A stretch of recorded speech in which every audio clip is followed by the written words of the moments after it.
जब 1857 की क्रांति ने ब्रिटिश एम्पायर की नींव हिला दी, तो ब्रिटिश सरकार और ईस्ट इंडिया कंपनी दोनों ने इसे अपने अस्तित्व के लिए सबसे बड़ा खतरा माना। इस रिबेलियन ने न केवल ब्रिटिश अथॉरिटी को चुनौती दी, बल्कि पूरे उपमहाद्वीप में कॉलोनियल रूल की लेजिटिमेसी पर सवाल खड़े कर दिए।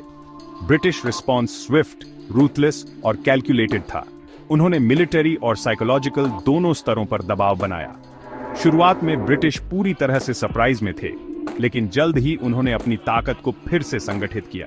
ब्रिटेन से फ्रेश रेजिमेंट्स, चाइना और पर्शिया से ट्रूप्स और लॉयल सिख, गुरखा और पैथन रेजिमेंट्स को मोबिलाइज किया गया।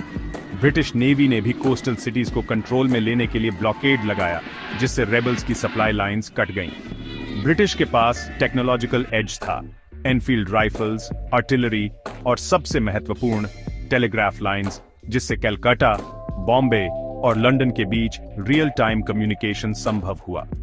इसने उन्हें रेबल्स की मूवमेंट्स को ट्रैक करने और तेजी से काउंटर ऑपरेशंस लॉन्च करने में मदद की। यूनिफाइड कमांड स्ट्रक्चर के तहत ब्रिटिश ऑफिसर्स जैसे सर कॉलिन कैम्बल, सर ह्यू रोज और जॉन निकलसन ने डिसाइसिव लीडरशिप दिखाई। ब्रिटिश स्ट्रैटेजी थी रिवोल्ट के की सेंटर्स को सिस्टमैटिकली रिकैप्चर करना। दिल्ली, लखनऊ, कानपुर, झांसी और ग्वालियर जैसे स्ट्रेटेजिक सिटीज को एक एक करके रिक्लेम किया गया। हर सिटी की रिकैप्चर के लिए months long sieges, street to street fighting और हैवी बम्बार्डमेंट हुआ।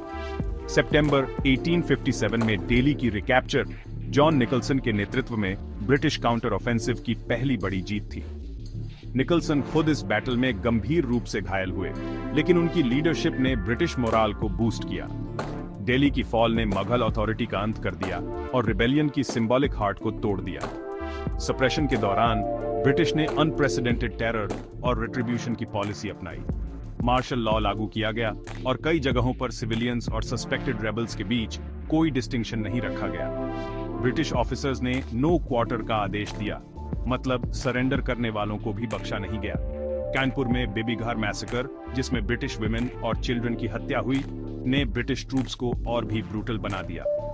जनरल नील और अन्य ऑफिसर्स ने कानपुर और आसपास के इलाकों में मैस एग्जीक्यूशंस, पब्लिक हैंगिंग्स और विलेजेस को जलाने का आदेश दिया। कई रिपोर्ट्स के अनुसार इनोसेंट सिविलियंस को भी बदले की भावना में मारा गया। दिल्ली, लखनऊ और कानपुर जैसे रिकैप्चर्ड सिटीज में वाइड स्प्रेड मैसेकर्स हुए। दिल्ली में ब्रिटिश ट्रूप्स ने सिटी के कई हिस्सों को लूटा और हजारों नागरिकों को मार डाला। लखनऊ में रेजिडेंसी की सीज के बाद ब्रिटिश ने रिवेंज के नाम पर एक्सटेंसिव